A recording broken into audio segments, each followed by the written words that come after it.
बिस्मिल्लाहिर्रहमानिर्रहीम। अस्सलाम वालेकुम students, hope you all are doing fine. Mid आप लोगों के हो गए हैं। Hope you enjoyed your mid. अच्छा, मिड के बाद जो सिलेबस है उसमें फ़र्स्ट ऑफ ऑल हम लोग थर्मोडायनामिक्स से स्टार्ट लेने लगे हैं। तो जो आपका मेन टॉपिक है वो है फर्स्ट लॉ ऑफ थर्मोडायनामिक्स। लेकिन इससे पहले हमें पता होना चाहिए कि थर्मोडायनामिक्स क्या होता है, और इसके अलावा आगे फर्दर जो है वो कुछ टर्म्स हैं वो आपके यूज़ होने वाली हैं। तो फिर हमें पता होनी चाहिए कि ये टर्म्स क्या हैं। तो हम लोग उनका थोड़ा बहुत जो है वो इंट्रोडक्शन स्टडी करेंगे आज। अच्छा, फर्स्ट ऑफ ऑल थर्मोडायनामिक्स के वर्ड में अगर देखो तो लफ्ज़ थर्मो ऑलरेडी मौजूद है। तो थर्मो मीन हीट, तो इससे मुराद ये है कि हम लोग हीट से रिलेटेड जो चीज़ भी पढ़ेंगे वो थर्मोडायनामिक्स में आएंगी। चाहे वो हीट का फ्लो हो गया, ठीक है। हीट जो है अब ज़ाते खुद एक एनर्जी की एक फॉर्म है। तो हीट जो है एक फॉर्म से दूसरी फॉर्म में चेंज होती है, सिस्टम के अंदर या सिस्टम के बाहर। और इसमें फिज़िकल कोई भी फिज़िकल या केमिकल चेंज होगा या केमिकल ट्रांसफॉर्मेशन होगी, वो सारी की सारी जो स्टडी है वो थर्मोडायनामिक्स कहलाती है, ठीक है। अच्छा, इसके अलावा नेक्स्ट है सम थर्मोडायनामिक्स टर्म्स। कुछ टर्म्स हैं थर्मोडायनामिक्स के अंदर। फर्स्ट ऑफ ऑल है सिस्टम, सराउंडिंग एंड बाउंड्री। जब भी हम लोग कोई किसी भी थर्मोडायनामिकली किसी भी चीज़ को स्टडी करते हैं तो उसके अंदर ये मेन 3 चीज़ें होती हैं, सिस्टम, सराउंडिंग एंड बाउंड्री। तो सिस्टम क्या होता है? सिस्टम वो पार्ट ऑफ यूनिवर्स जो कि अंडर स्टडी हो, किस लिहाज से? थर्मोडायनामिकली। जो आपने ये सारी चीज़ें पढ़ी हैं, अगर इस लिहाज से कोई भी चीज़ अंडर स्टडी है यूनिवर्स की, वो सिस्टम कहलाएगी, ठीक है। इसको आगे मैं फर्दर जो है वो केमिस्ट्री के लिहाज से एक्सप्लेन भी कर दूंगी। नेक्स्ट क्या है? सराउंडिंग। सराउंडिंग क्या है? अब जो आप चीज़ स्टडी कर रहे हैं सिस्टम, ठीक है, जो सिस्टम के अलावा बाकी जो भी चीज़ें होंगी वो सराउंडिंग में आ जाती हैं, ठीक है। और देन नेक्स्ट बाउंड्री है। बाउंड्री जो है वो रियल भी हो सकती है और इमेजिनरी भी हो सकती है, ठीक है। और बाउंड्री क्या है? जो सिस्टम को सराउंडिंग से सेपरेट आउट करती है। अच्छा, अब यहाँ पे एक थर्मोडायनामिक सिस्टम दिखाया हुआ है, ठीक है। यहाँ पे फॉर एग्जांपल ये वो एरिया है जो अंडर स्टडी है, जिसको थर्मोडायनामिकली स्टडी करना है, ठीक है। और इसके बाहर वाला जो सारा का सारा एरिया आता है वो सराउंडिंग हो जाएगी। और इस सराउंडिंग और सिस्टम के दरमियान जो भी रियल और इमेजिनरी लाइन होगी या इमेजिनरी जो भी है वो उसकी बाउंड्री हो जाएगी। अच्छा, नेक्स्ट अगर इसको एग्जांपल अगर मैं दूं तो सिंपलेस्ट केमिकली अगर मैं केमिस्ट्री के लिहाज से एग्जांपल दूं तो फॉर एग्जांपल एक बीकर है, बीकर के अंदर वाटर लिया हुआ है, ठीक है। ये दिखाया हुआ है बीकर है। ये जो है वो फॉर एग्जांपल ये वाटर लिया हुआ है। अगर हम लोग वाटर को स्टडी सपोज कर रहे हैं तो ये वाटर हमारा क्या हो गया? सिस्टम, ठीक है। ये बीकर और बीकर के बाहर कुछ भी पड़ा हुआ है। फॉर एग्जांपल बीकर जो है वो टेबल के अंदर पड़ा हुआ है, टेबल पे और भी चीज़ें, फॉर एग्जांपल स्पैचुला, पिपेट, कुछ भी पड़ा हुआ है, या टेबल के साथ चेयर या कुछ भी पड़ी है। तो वो सारी की सारी चीज़ें वो क्या हो जाएगा? सिस्टम के लिहाज से सराउंडिंग हो जाएगी। वाटर क्या हुआ? सिस्टम, और बाकी सारी की सारी इंक्लूडिंग बीकर जो है वो सराउंडिंग होगी, ठीक है। और जो सिस्टम की बाउंड्री है जो कि अब यहाँ पे इसने एक जगह पे इसने ओवरऑल इसको सिस्टम की बाउंड्री कह दिया है कि एक वो पोर्शन जो सिस्टम को बाकी सराउंडिंग से अलग कर रहा है। लेकिन बाद दफ़ा ये भी होता है कि फॉर एग्जांपल ये वाटर का पोर्शन है और वाटर के बाहर जो भी चीज़ है, अभी ये वाटर है और ये सराउंडिंग है, तो सराउंडिंग और वाटर के दरमियान ये जो बारीक सी लाइन है ये रियल भी हो सकती है और इमेजिनरी भी हो सकती है, ये बाउंड्री में आती है, ठीक है।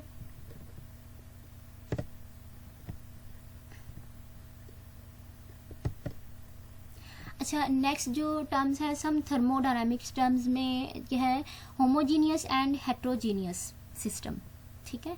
अब सिस्टम जो है वो होमोजीनियस भी हो सकता है और हेट्रोजीनियस भी हो सकता है। होमोजीनियस क्या होता है? होमो मीन सेम, सेम से मुराद ये कि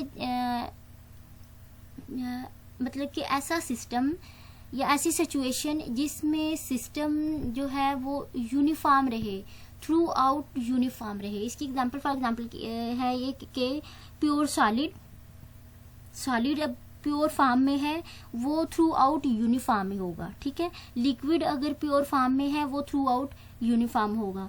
गैस अगर प्योर फॉर्म में है तो वो थ्रू आउट यूनिफॉर्म होगी। तो ये जो प्योर सॉलिड लिक्विड गैस है ये होमोजेनियस सिस्टम बनाते हैं, ठीक है। एक चीज़ ये, दूसरी चीज़ ये कि जो they remain only in one phase, वो एक ही फेज में, प्योर सॉलिड है, ठीक है, तो वो उसका एक ही फेज है, ठीक है। अगर प्योर लिक्विड है तो वो उसका एक ही फेज है। अब मैं यहाँ से आपको फर्दर क्लियर हो जाएगा कि फेज होता क्या है। अच्छा, नेक्स्ट है हीटरोजीनियस सिस्टम। अब हीटरोजीनियस सिस्टम बिल्कुल होमोजीनियस से उलट होगा। हीट्रो का मतलब ही होता है डिफरेंट। डिफरेंट से मुराद ये है कि जिसमें सिस्टम थ्रू आउट यूनिफॉर्म ना रहे। सॉरी, यहाँ पे थोड़ी सी मिस्टेक है।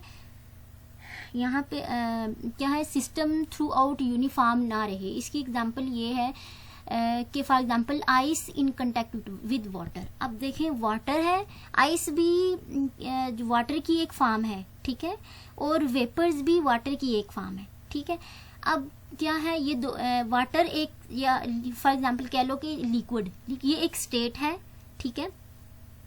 एक स्टेट में वाटर है और जो है वो दूसरी ये एक फेज हो गया, ठीक है। एक स्टेट लिक्विड है, ठीक है, उसमें वाटर है, ये एक फेज हो गया। और वाटर के यहाँ का ही दूसरा फेज जो है वो आइस है, ठीक है। तो ice in contact with water. तो यहाँ पे अब क्या हो गया कि सिस्टम अब क्या है, जब आइस और वाटर बीकर के अंदर दोनों मौजूद हैं तो सिस्टम होमोजीनियस की बजाय हीटरोजीनियस हो जाएगा, ठीक है। अब similarly ice in contact with vapour. अब ये दोनों एक ही चीजें हैं, आइस और वेपर्स, वाटर के वेपर्स दोनों एक ही चीजें हैं, बस क्या है, इनके फेज डिफरेंट है। आइस जो है क्या है, वो हाईली कोल्ड फॉर्म है और वेपर क्या है, वो हाईली हीटेड फॉर्म है, ठीक है। लेकिन दोनों क्या है, दोनों वाटर से डिराइव्ड है। तो यहाँ पे फेज इनके डिफरेंट है। फेज डिफरेंट होने की वजह से ये क्या बनाते हैं, हीटरोजीनियस सिस्टम। अच्छा, नेक्स्ट है internal energy and state function. ये कुछ छोटी छोटी टर्म्स हैं जिनका आपको जो है वो कंसेप्ट होना ज़रूरी है। बाकी हमारा जो मेन टॉपिक है हम लोग वो आगे शुरू करेंगे। अच्छा, नेक्स्ट है internal energy. Internal energy system की जो भी कलेक्टिव एनर्जी होती है, ठीक है, जो भी total of all possible kind of energy, जो भी कलेक्टिव एनर्जी होती है। अब ये कलेक्टिव एनर्जी क्या है, अगर एक सिस्टम है जिसको आप स्टडी कर रहे हैं, उसके अंदर kinetic energy, molecules kinetic energy भी शो कर रहे हैं, वाइब्रेशनल भी शो कर रहे हैं, रोटेशनल भी, तो इनको कलेक्टिवली कहेंगे कि वो उस सिस्टम की इंटरनल एनर्जी है। अच्छा, हम बाद दफ़ा जो है वो ओवरऑल कह देते हैं कि ये सिस्टम की एनर्जी है। हम लोग ज़्यादातर इंटरनल लफ्ज़ ओमिट कर देते हैं, ज़्यादा यूज़ नहीं करते, ठीक है। तो इंटरनल एनर्जी क्या हुआ कि सिस्टम की टोटल एनर्जी को जो है वो इंटरनल एनर्जी कहेंगे।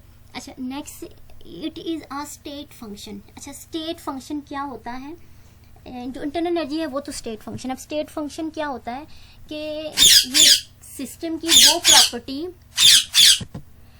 अच्छा हम कहाँ थे, स्टेट फंक्शन। तो स्टेट फंक्शन सिस्टम की वो प्रॉपर्टी है जिसकी कोई ना कोई मतलब डेफिनेट और फाइनल वैल्यू हो। डेफिनेट फाइनल वैल्यू, इससे मुराद ये कि ऐसी प्रॉपर्टी जिसमें चेंज पॉसिबल हो। चेंज पॉसिबल होगा तभी ही उसकी वैल्यूज़ में इनिशियल एंड फाइनल टर्म्स जो है या स्टेट आ सकती है, ठीक है। एक चीज़ ये, दूसरी चीज़ ये कि वो जो उस चेंज को लाने के लिए जो भी मेथड अडाप्ट हुआ है या जो भी पाथ अडाप्ट हुआ है वो उसके ऊपर डिपेंड ना कारी हो, उसको इन दोनों को कलेक्टिवली कहते हैं स्टेट फंक्शन। अब फॉर एग्जांपल हम लोग टेम्परेचर की एग्जांपल ले लेते हैं। टेम्परेचर क्या है कि अब वाटर है, वाटर का हम लोगों ने फर्स्ट जो इनिशियल टेम्परेचर है वो नोट डाउन कर लिया, ठीक है। देन उसको हीट किया, हीट करने के बाद उसको हीट हटाई, फिर दोबारा से उसका टेम्परेचर नोट डाउन किया। अच्छा, पहले वाला जो टेम्परेचर नोट किया था वो इनिशियल टेम्परेचर हो गया, और जो बाद में हम लोगों ने किया वो फाइनल टेम्परेचर है। तो अब वाटर के जो टेम्परेचर है इसमें चेंज आया है, तो इसका मतलब ये है कि ये स्टेट फंक्शन है। जो टेम्परेचर है, टेम्परेचर क्या है, एक स्टेट फंक्शन प्रॉपर्टी है, एक चीज। दूसरी चीज है अब जो हम लोग हीट कर रहे हैं, चाहे वो हम लोग उसको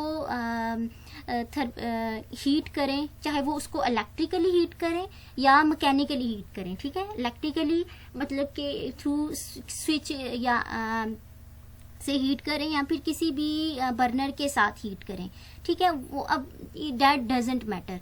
तो इस क्या हो गया कि जो उस टेम्परेचर के अंदर चेंज आया है वो जो है वो किसी भी जो मेथड हम लोगों ने यूज किया है या इलेक्ट्रिकल या मैकेनिकल उसके ऊपर डिपेंड नहीं करेगा, ठीक है। ये दो चीजें हैं, तो जिसकी बेस पे हम लोग उस प्रॉपर्टी को कहते हैं कि वो स्टेट फंक्शन है। इसी तरह जो इंटरनल एनर्जी है वो भी क्या होता है, स्टेट फंक्शन होती है।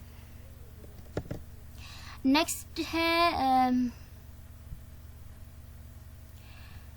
Types of thermodynamic system.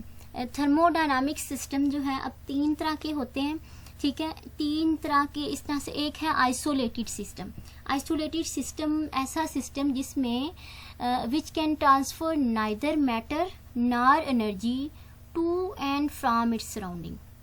तो यहाँ पे क्या हुआ कि आइसोलेटेड सिस्टम ऐसा सिस्टम है जिसमें जो है ना तो मैटर मतलब कि मास, और ना ही एनर्जी जो है वो सराउंडिंग को देता है, ना ही सराउंडिंग से लेता है। तो ये हो गया आइसोलेटेड सिस्टम। फॉर एग्जांपल यहाँ पे उसने आइसोलेटेड सिस्टम दिखाया हुआ है। आइसोलेटेड सिस्टम फॉर एग्जाम्पल मैं वाटर ही ले लेती हूँ, ठीक है। फॉर एग्जाम्पल ये वाटर है, वाटर को हम लोगों ने एक क्लोज्ड कंटेनर में पैक किया, जो है ना डाला हुआ है, ठीक है। और फिर हम लोगों ने उसको थर्मली आइसोलेट कर दिया है, बाहर से आइसोलेट कर दिया है ताकि हीट जो है वो उसके अंदर ही रहे, ठीक है। जब उसको आइसोलेट किया तो अब हीट जो है उसके अंदर रहेगी, वो हीट जो है वो बाहर नहीं जा सकती। एक चीज जो उसके अंदर मैटर है, जो वाटर है, वाटर जो है हीट की वजह से वेपर्स तो बन जाएगा, लेकिन वो वेपर्स जो है वो अंदर ही रहेंगे क्योंकि वो हम लोगों ने इसको क्लोज्ड सिस्टम प्रोवाइड किया है, एक चीज। दूसरी चीज अब वो अंदर से बाहर नहीं जा रहे, इसी तरह इंसुलेटेड होने की वजह से जो बाहर वाला मैटर है या बाहर वाली एनर्जी है वो अंदर भी नहीं आ सकती, ठीक है। तो ये हो गया आइसोलेटेड सिस्टम। और इसकी दूसरी एग्जांपल जो है वो थर्मस फ्लास्क, थर्मस जो है जो हम लोग घरों में ठंडा पानी को ठंडा रखने के लिए यूज करते हैं, थर्मोस फ्लास्क इसको जिसको कहते हैं। तो वहाँ पे भी इसमें भी क्या होता है कि हम लोग बर्फ या ठंडा पानी उसके अंदर डाल देते हैं, तो उसके अंदर भी जो इंसुलेशन हुई हुई होती है वो क्या करती है, वो उसकी कूलिंग को ज्यादा देर तक बरकरार रखने में हेल्प करती है, ठीक है। अच्छा, नेक्स्ट है क्लोज्ड सिस्टम। अच्छा, अब क्लोज सिस्टम क्या होता है कि which can not transfer matter but can transfer energy in the form of heat, work and radiation to and from its surrounding. Close system क्या है कि ऐसा सिस्टम जिसमें मैटर या मास तो ट्रांसफर नहीं होता लेकिन एनर्जी ट्रांसफर हो जाती है। अच्छा, वही वाला सिस्टम ले लेते हैं। फॉर एग्जांपल वाटर है बीकर के अंदर, लेकिन वो क्लोज्ड बीकर है, ठीक है। एक चीज हो गया। दूसरी चीज ये कि अब हमने उसको इंसुलेट नहीं किया। अब जब इंसुलेट नहीं किया, अब उसको हीट करेंगे, हीट करने से क्या होगा, उसके वाटर के वेपर्स तो बनेंगे, वेपर्स बनेंगे, क्लोज होने की वजह से वो वेपर्स उस सिस्टम के अंदर ही रहेंगे, ठीक है। लेकिन क्या है, जो एज अ रिजल्ट जो सिस्टम हीट ले रहा है वो क्या करेगा, उस हीट को वो बाहर सराउंडिंग में जो है वो इमिट कर सकता है, वो सराउंडिंग में ट्रांसफ़र कर सकता है, ठीक है। और इसी तरह अब क्लोज्ड सिस्टम है तो मैटर जो है वो सराउंडिंग से अंदर नहीं आ सकता, लेकिन क्या है वो हीट, अब देखो वो हीट जो है वो गेन कर सकता है, कर रहा है। नेक्स्ट जो लास्ट है वो है open system. Open system which can transfer matter and energy to and from its surrounding. अब यहाँ पे एक मैटर और एनर्जी दोनों ही सिस्टम को ट्रांसफ़र हो सकते हैं और सिस्टम से ट्रांसफ़र हो सकते हैं। यहाँ पे अगेन एक आप लोग फॉर एग्जांपल बीकर ले लो, उसके अंदर पानी है अब, लेकिन वो ओपन है, ठीक है। अब जब इसको हीट करोगे आप, हीट करने पे क्या होगा कि वाटर जो है वो वेपर में कन्वर्ट होगा। अब वाटर की जो मॉलिक्यूल्स हैं वेपर में भी मौजूद होते हैं, तो वाटर वेपर में कन्वर्ट होगा और वेपर जो है वो सराउंडिंग में चला जाएगा, क्यों, ओपन सिस्टम है। तो इसी तरह जो है वो मैटर या मैस भी ट्रांसफ़र हो रहा है सराउंडिंग को, और एनर्जी भी ट्रांसफ़र हो रही है, और इसी तरह सराउंडिंग से भी सिस्टम को ओपन सिस्टम के केस में दी जा सकती है। अच्छा, ये तो कुछ टर्म्स थी, बेसिक टर्म्स थी जिनके बारे में आप लोगों को पता होना चाहिए, ये आगे फर्दर जो है यूज़ होंगी। नेक्स्ट है फर्स्ट लॉ ऑफ थर्मोडायनामिक्स, जो हमारा मेन टॉपिक है। First law of thermodynamics same वैसे ही उसका प्रिंसिपल है जैसा कि हम लोग बचपन में भी आई थिंक पढ़ते आ रहे हैं। First law of conservation of energy. Conservation of energy क्या था, ये बिल्कुल सीधी सी सिंपल सी एक डेफिनेशन हम लोगों ने रट्टी होती थी कि first law of thermodynamic energy in which system energy can neither be created nor be destroyed but its change from one form to another form. तो ये हम लोग बचपन में पढ़ते आए हैं कि जो एनर्जी है वो ना ही क्रिएट होती है, ठीक है, ना ही वो डिस्ट्रॉय होती है, बल्कि क्या हो जाता है वो एक फॉर्म से दूसरी फॉर्म में कन्वर्ट हो जाती है। तो अच्छा, इसकी एक एग्जांपल ये है, for example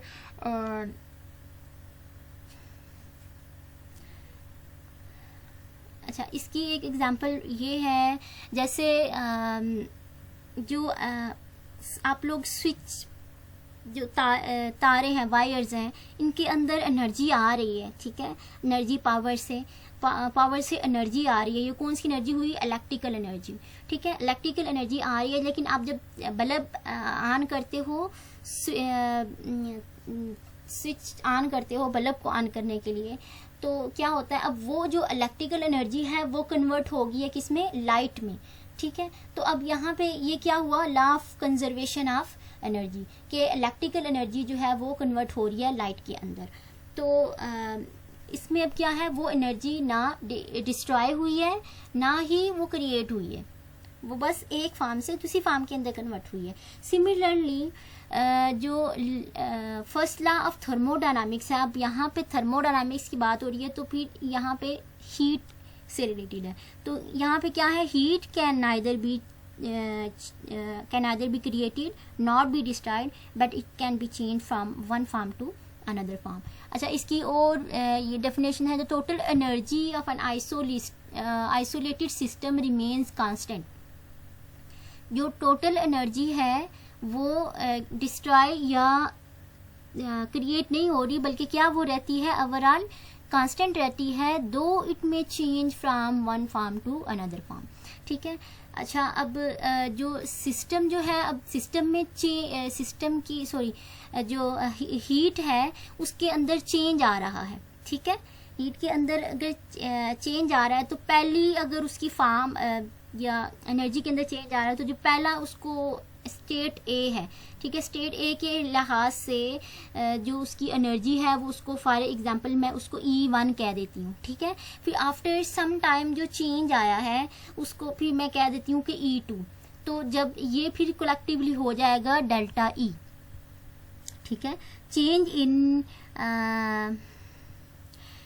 change in energy को हम लोग डेल्टा ई से रिप्रेजेंट करते हैं। अच्छा, जो फर्स्ट लॉ ऑफ थर्मोडायनामिक है उसको मैथमेटिकली भी एक्सप्रेस किया जा सकता है, delta E is equal to Q minus W. अच्छा, अब ये क्यू माइनस डब्ल्यू इसको भी हम लोग एक्सप्लेन करते हैं, ये क्या होता है। क्यू क्या है, the amount of heat supplied to the system, तो वो हीट जो हमने सिस्टम को अप्लाई की, ठीक है, एक चीज़ ये हो गई। एज अ रिजल्ट सिस्टम ने वो हीट यूज़ की और एज अ रिजल्ट उसने वर्क डन किया, ठीक है। तो W क्या है, W is work done by the system, ठीक है। तो ये जो इक्वेशन जो है वो जो थर्मोडायनामिकली डेल्टा ई या change in E is equal to Q minus W. अब यहाँ पे माइनस का साइन रिप्रेजेंट करेगा कि work done by the system. अगर work done on the system हो तो फिर यहाँ पे माइनस की बजाय प्लस का साइन आता है। अच्छा, इसी चीज़ को हम लोग यहाँ पे एक फिगर दिखाई हुई है उससे एक्सप्लेन करते हैं कि फॉर एग्जांपल ये एक सिलेंडर है, सिलेंडर में ये पिस्टन मौजूद है, ठीक है। पिस्टन की फर्स्ट पोजीशन जो ओरिजिनल पोजीशन थी वो यहाँ पे था, ठीक है। लेकिन जब पहले हमने क्या किया, हीट प्रोवाइड की, ठीक है। हीट प्रोवाइड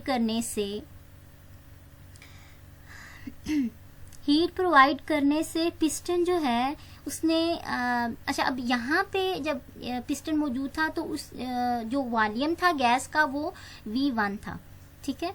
जो हीट प्रोवाइड करने से पिस्टन जो है वो मूव कर गया अप टू हेयर, फाइनल यहाँ पे इसकी फाइनल पोजीशन है, यहाँ पे V2 होगा। तो यहाँ से यहाँ तक का डिस्टेंस क्या हो गया, डेल्टा V। तो अब हम लोग इसका क्या मतलब हुआ कि जब गैस को हम लोगों ने हीट किया तो हॉट गैस क्या करती है, एक्सपेंड करती है। तो जब गैस ने एक्सपेंड किया तो इसका मतलब ये है कि यहाँ से लेकर यहाँ तक क्या हुआ, पहले तो ये हीट मिली सिस्टम को, फिर सिस्टम ने क्या किया, वर्क डन किया। वर्क डन कैसे किया, बाय एक्सपेंडिंग द गैस और बाय अपलिफ्टिंग द पिस्टन। अच्छा, अब सिस्टम ने क्या किया है, वर्क डन किया है अगेंस्ट द प्रेशर जो कि पिस्टन ने ऑलरेडी लगाया हुआ था, ठीक है।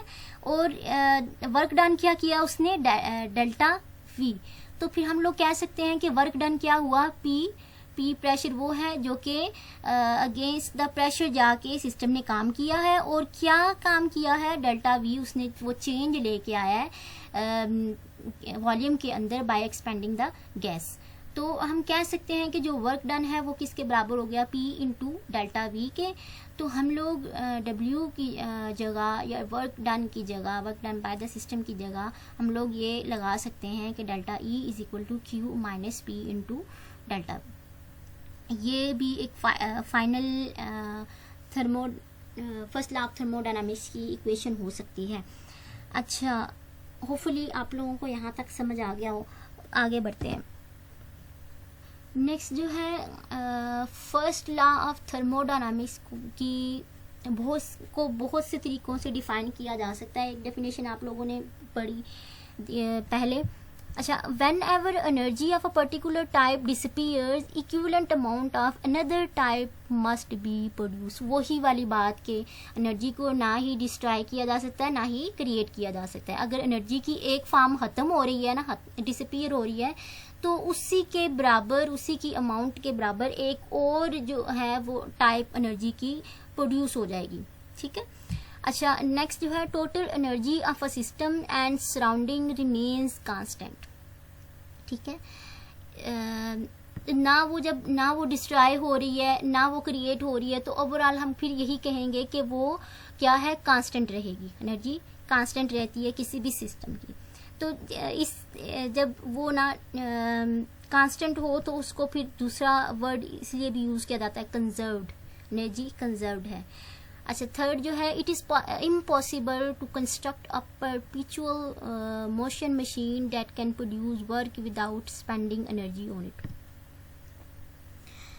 अच्छा, नेक्स्ट है some special form of first law of thermodynamics. अच्छा, अब जो मेन मैथमेटिकल स्टेटमेंट है वो ये है कि जो चेंज इन एनर्जी है वो इक्वल है heat provided to the system and work done by the system.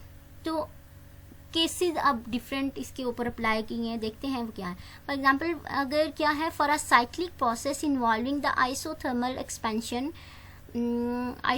Expansion of an ideal gas. Ideal gas जब आइसोथर्मल एक्सपेंशन हो तो डेल्टा ई जो है वो ज़ीरो हो जाएगा। जब डेल्टा ई ज़ीरो होगा यहाँ पे तो डब्ल्यू जो है वो इज इक्वल टू साइन के दूसरी तरफ चला जाए, तो उस केस में क्या होगा, Q become equal to W. ठीक है। दूसरा केस क्या है, for an isochoric process. Isochoric वो प्रोसेस होता है जिसमें वॉल्यूम थ्रू आउट कांस्टेंट रहता है। फॉर एग्जांपल ये कि हमने हीट तो प्रोवाइड की है सिस्टम को, सिलेंडर को, लेकिन उसके वॉल्यूम में चेंज नहीं आया, तो उस केस में क्या होगा, there will be no work of expansion. इसका मतलब है जब वॉल्यूम में चेंज ही नहीं आया तो इसका मतलब है सिस्टम ने वर्क डन किया ही नहीं। तो जब सिस्टम ने वर्क डन नहीं किया तो W become equal to zero, तो delta E will become equal to Q V. Q V यहाँ पे जो है वो सबस्क्रिप्ट में लिखा हुआ है, जो रिप्रेजेंट करता है। जब भी कोई चीज़ सबस्क्रिप्ट में आती है इस तरह से कोई भी प्रॉपर्टी, तो उसका मतलब है कि वो चीज़ कांस्टेंट है। तो v यहाँ पे सबस्क्रिप्ट में है तो v कांस्टेंट है।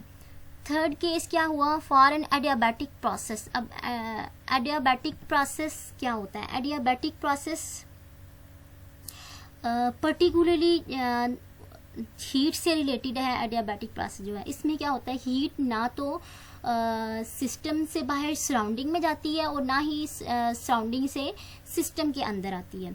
तो जब सिस्टम जब Q जो है वो इज इक्वल टू ज़ीरो हो जाए, Q इस केस में कांस्टेंट हो जाए, तो एनर्जी चेंज इन एनर्जी क्या होगा, माइनस डब्ल्यू के इक्वल होगा।